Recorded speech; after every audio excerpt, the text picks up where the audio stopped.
আপনারা ইতোমধ্যে জেনেছেন আজ দুপুরে সিইসির নেতৃত্বে নির্বাচন কমিশন বঙ্গভবনে রাষ্ট্রপতি মোহাম্মদ শাহাবুদ্দিনের সঙ্গে সাক্ষাৎ করেছেন এবং নির্বাচনের বিভিন্ন বিষয় তার সঙ্গে আলোচনা করা হয়েছে। এই দিন আজ জাতির উদ্দেশ্যে সিইসির একটি ভাষণ রেকর্ড করবে বাংলাদেশ টেলিভিশন ও বাংলাদেশ বেতার। এতে থাকবে ভোটের তফসিল, যা পরবর্তীতে প্রচার করা হবে।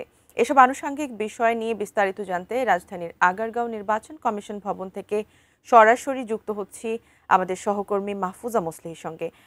মাহফুজা, আমরা জেনেছি যে ইতিমধ্যে রাষ্ট্রপতির সঙ্গে সাক্ষাৎ হয়ে গেছে সিইসির নেতৃত্বে যে নির্বাচন কমিশনাররা ছিলেন তাদের সঙ্গে।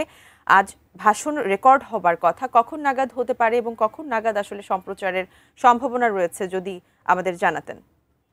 বিষয়টি কিন্তু একটু আগেই ইসি সচিব আমাদেরকে ব্রিফ করে জানিয়েছেন। এর আগের খবরগুলোতেও কিন্তু আমি এই খবরটি জানিয়েছিলাম।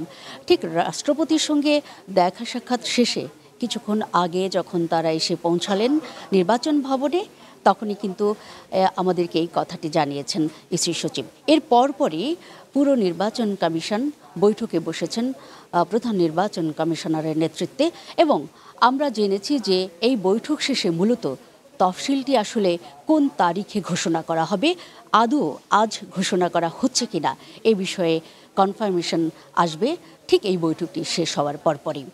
এই বৈঠকের মধ্য দিয়ে আরও যে বিষয়গুলো উঠে আসবে তফসিলে, আসলে আগামী নির্বাচনে জাতীয় সংসদ যে নির্বাচন হতে যাচ্ছে সেটি আসলে বিগত 15 বছরের তুলনায় কতটা বিতর্কের ঊর্ধ্বে রাখা সম্ভব সে বিষয়ে নানান রকমের কর্মকৌশল বর্তমান কমিশনের কিন্তু সেই তফসিলের মধ্যে রয়েছে।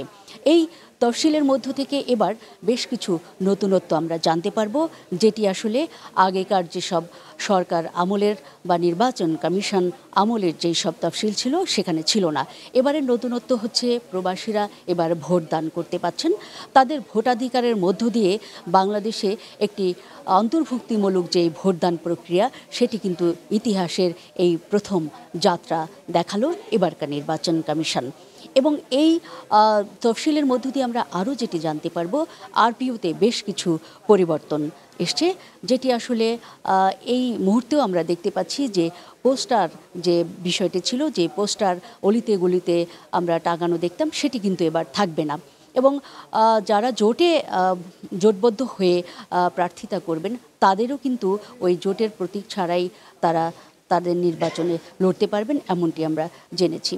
আরপিও অনুযায়ী এর আগে বারবারই আমাদেরকে নির্বাচন কমিশন থেকে বলা হয়েছে এবং প্রধান নির্বাচন কমিশনারও সংলাপের মধ্য দিয়ে বারবার জানিয়েছেন আমাদেরকে যে আগামী নির্বাচনকে অবাধ এবং গ্রহণযোগ্য করতে সব ধরনের ব্যবস্থা তারা নিয়েছেন, প্রস্তুতি প্রায় সম্পন্ন করেছেন, এবং এসব জানানোর লক্ষ্য নিয়েই কিন্তু আজ বঙ্গভবনে রাষ্ট্রপতির সঙ্গে সাক্ষাৎ করতে গিয়েছেন প্রধান নির্বাচন কমিশনার।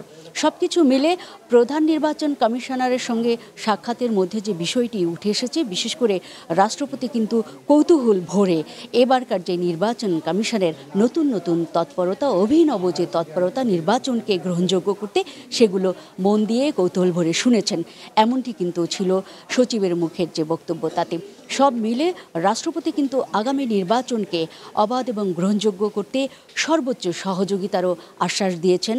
রাষ্ট্রপতির সঙ্গে সাক্ষাৎ শেষে নির্বাচন কমিশন থেকে আমাদেরকে এ কথাটি জানানো হয়েছে। এ পর্যন্ত ছিল শিমুল আজকের নির্বাচন কমিশন থেকে সবশেষ পরিস্থিতির খবর।